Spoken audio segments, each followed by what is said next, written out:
আসসালামু আলাইকুম রহমতুল্লাহি ওবরকাতুহু। সম্মানিত দর্শক,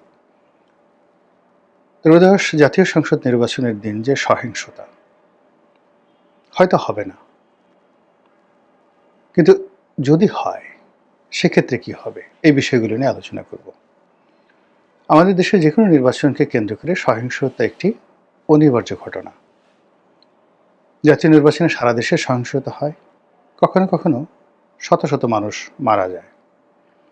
এটি পশ্চিমবঙ্গেও হয়, ভারতেও হয়, কিন্তু এগুলোকে খুব সবাই স্বাভাবিক বিষয় হিসেবে মেনে নেয় এবং বেশি একটা হাকডাক হয় না।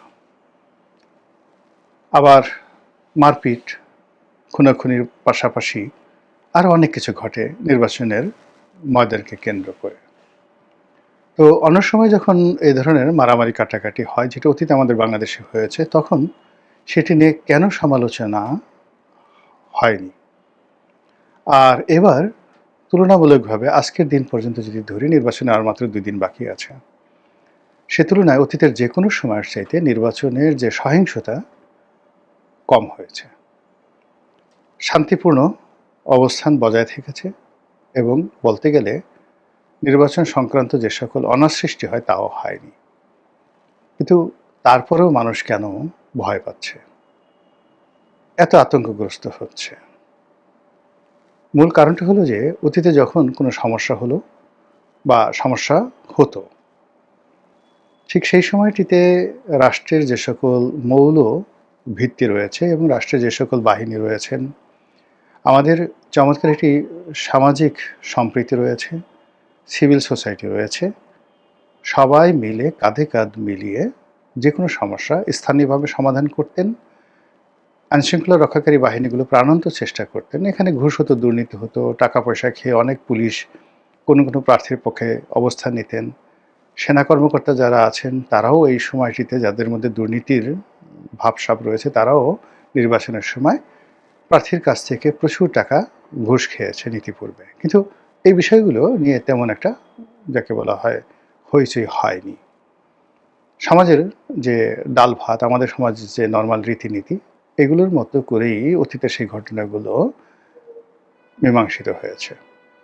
এর কারণ হলো প্রত্যেকটি সংগঠন, প্রত্যেকটি প্রতিষ্ঠান, প্রতিটি ব্যক্তি তার একটা এক্সিকিউটিভ পাওয়ার ছিল।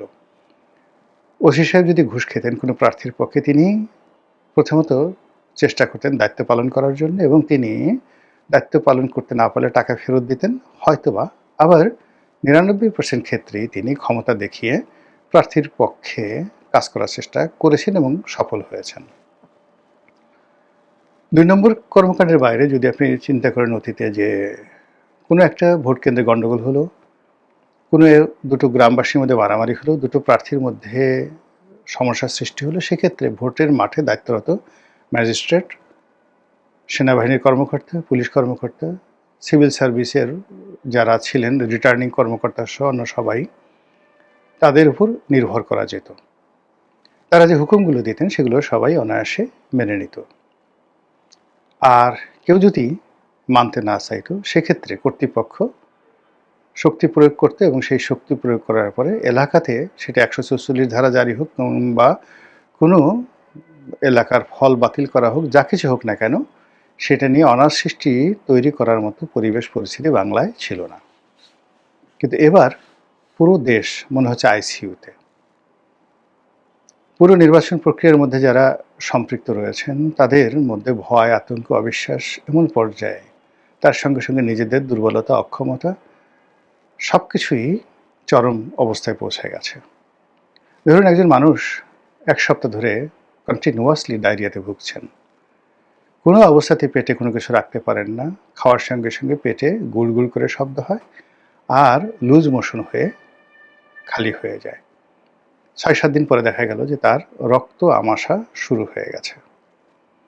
এই অবস্থাতে রোগীকে স্যালাইন দেওয়া হচ্ছে এবং আশেপাশের লোকজন যখন ভয় পাচ্ছে যে এই রোগী যে কোনো সময় মরে যেতে পারে, ঠিক সেই সময়টাতে দূর দেশ থেকে রোগীর এক আত্মীয় পোলাও, কুরমা, বিরিয়ানি এগুলো সব নিয়ে এলো এবং রোগীর সামনে ধরলো। বলুন তো, ওদিকে তাকানোর মতো অবস্থা রোগীর আছে? বা আশেপাশের যারা লোকজন আছে তারা যে মেহমান রোগীর জন্য পোলাও, কুরমা, কালিয়া কোপ্তা নিয়ে এলো, তাকে কি বুদ্ধিমান বলবেন না বেকুব বলবেন, নাকি অপদার্থ বলবেন, নাকি মেজাজ গরম হয়ে গেলে তার গালের উপর দুটো চটকানি বসিয়ে দিবেন? কি করবেন বলেন, যেখানে রোগীর প্রাণ বাঁচছে না?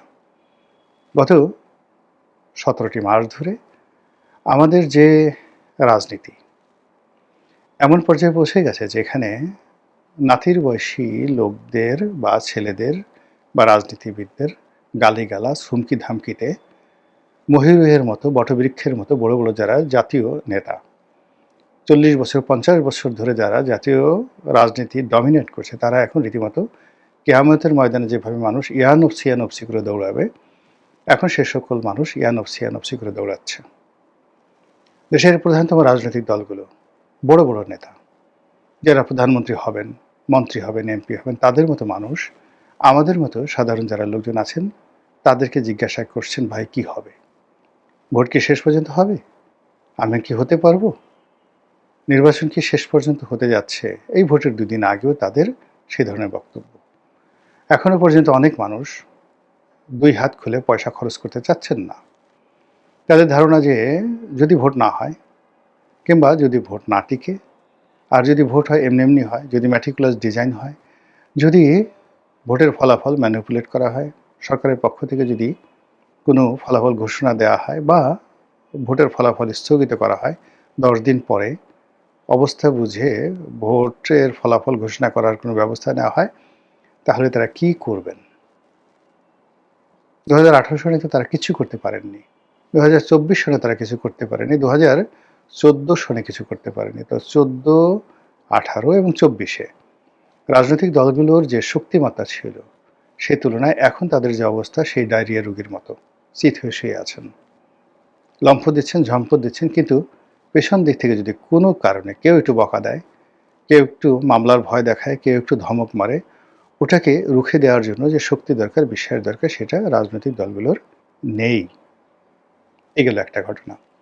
অন্যদিকে পুলিশ বলেন, মিলিটারি বলেন, আনসার ভিডিপি যা কিছু বলেন, কেবলমাত্র এই প্রথমবারের মতো যমুনার সামনে গত শুক্রবারে ইনকিলাব মঞ্চ এবং কর্মচারী, মানে সরকারি কর্মচারী, তারা যমুনা ঘেরাওয়ের যে কর্মসূচি দিয়েছিল সেখানে পুলিশ একটি ভূমিকা পালন করেছে, কিন্তু এটা পুলিশের বলতে গেলে দেয়ালে পিঠ থেকে গিয়েছিল। এছাড়া তাদের আর কোনো উপায় ছিল না। এর কারণ হলো ওখানকার ওই ঘটনাতে সেনাবাহিনী এগিয়ে আসেননি। পুলিশের অস্তিত্ব নষ্ট হয়ে যেত, পুলিশ বাহিনীটিকে ডিজলভ করে দেওয়া হতো যদি সেই দিন যমুনাতে কোনো দুর্ঘটনা ঘটত। এবং ঘটনাটা এতটা সিরিয়াস যে স্বয়ং এই প্রথম বাংলাদেশের ইতিহাসে একজন inspector of police, general of police, একেবারে শুক্রবার দিন মাথায় টুপি পরে, ক্যাপ পরে, সশস্ত্র অবস্থায় তিনি, মানে তার যে পুলিশের পোশাক, সেই পোশাক পরে তিনি ঘটনাস্থলে পুরোটা সময় ঠায় দাঁড়িয়েছিলেন। আর তারই সমপর্যায়ের একই গ্রেডের এখন কর্মকর্তা মেট্রোপলিটন পুলিশ কমিশনার। বলা হয় মেট্রোপলিটন পুলিশ কমিশনার আইজি সাহেবের চাইতেও ক্ষমতাধর। তিনি একেবারে ক্যাজুয়াল ড্রেসে, একটি টি শার্ট সম্ভবত, যে টি শার্টটি তিনি ঘরে পরে থাকেন, এবং একটি প্যান্ট, একেবারে যে প্যান্টটি তিনি হয়তো লুঙ্গি পরেছিলেন, একটা টান দিয়ে হাতের কাছে যে প্যান্টটা পেয়েছেন সেই প্যান্টটা পরে একটা চপ্পল পায়ে দিয়ে তিনি সোজা চলে এসছেন, এবং নিজের হাতে, মেট্রোপলিটন পুলিশ কমিশনার নিজের হাতে লাঠি নিয়ে তিনি লাঠিচার্জ করছিলেন, যাতে করে তার বাহিনীর যারা কর্তা তারা তাহার সঙ্গে সেই আন্দোলনকারীদের উপর লাঠিচার্জ করে। কিন্তু এটাও তার জন্য সহজ ছিল না। তিনি অনেকক্ষণ একা একা পিটিয়েছেন, এবং তার ভাগ্য ভালো যে তার বাহিনী কেউ তার পক্ষে তখনও পর্যন্ত লাঠি উঠায়নি। ফলে ওই অবস্থাতে যদি সেই কমিশনার সাহেবের লাঠি কোনো আন্দোলনকারী ধরে ফেলতেন এবং সেই কমিশনারকে লাঞ্ছিত করতেন, কিয়ামত হয়ে যেত বাংলাদেশে, এবং পুলিশ সঙ্গে সঙ্গে গুলি করে বসত। পরবর্তীতে যখন তিনি খুব অ্যাডামেন্ট অবস্থায় ধরো, মারো, পিটাও বলে নিজে নিজে এগিয়ে গেলেন, তখন কোনো কোনো কর্মকর্তা তাকে সাহায্য করতে এগিয়ে এলেন, এবং এর মধ্যে আরও দেখলাম যে অনেক পুলিশ সেই আন্দোলনকারীদের দিকে পশ্চাৎপদ হয়ে, মানে পিছন সাইড দিয়ে তারা খোশগপ্প করছিল, কমিশনার সাহেব নিজে ধাক্কা দিয়ে তাদেরকে বলে যে ওইদিকে যাও। তো এরকম ঘটনা ঘটেছে শেষ দিনে। তারপর মাঠে সেনাবাহিনী আছে। সেনাবাহিনী গত 17 মাসে যে কর্মকাণ্ড করেছেন, মনে হচ্ছে না যে নির্বাচনের দিন সেই কর্মকাণ্ডের বাইরে গিয়ে তারা কোনো স্মার্টলি, ডায়নামিক্যালি এবং এক্সট্রা অর্ডিনারিলি কোনো কাজ করবেন, মনে হচ্ছে না। ফলে যদি ভালো হয় তো ভালো, আর যদি ভালো না হয় তাহলে খবর আছে। কি খবর আছে? আমাদের গ্রামে একজন ভদ্রমহিলা ছিলেন মজুর মা। তো মজুর মা ইংরেজি বুঝতেন না। আমাদের ওখানে তহসিলদার সাহেব যিনি ছিলেন তিনি তার রান্নাবাড়া করতেন। খুবই বদমেজাজি মহিলা ছিলেন মজুর মা। তো খুব ভালো রান্না করেছেন। তো তহসিলদার সাহেব বলছেন, মজুর মা থ্যাংক ইউ। তো তিনি থ্যাংক ইউর অর্থ বুঝেননি। তিনি বললেন যে থ্যাংক ইউ সাহেব, থ্যাংক ইউ বললেন, যদি ভালো হয় তো ভালো, আর যদি ভালো না হয় তাহলে আপনি থ্যাংক ইউ, আপনার 14 গোষ্ঠী থ্যাংক ইউ, আপনার বাপ থ্যাংক ইউ, আপনার মা থ্যাংক ইউ। এরকম একটি অবস্থা। এখন ভোটের দিনের যে অবস্থা, সেখানে আমরা পুরোটাই প্রকৃতি নির্ভর হয়ে পড়েছি, পুরোটাই আল্লাহ নির্ভর হয়ে পড়েছি। আল্লাহ যে হকুল ইবাদ, বান্দাদের হক, সেই বান্দাদের হক যেটা আছে সেটা আমরা কেউ পালন করার মতো পর্যায়ে নেই।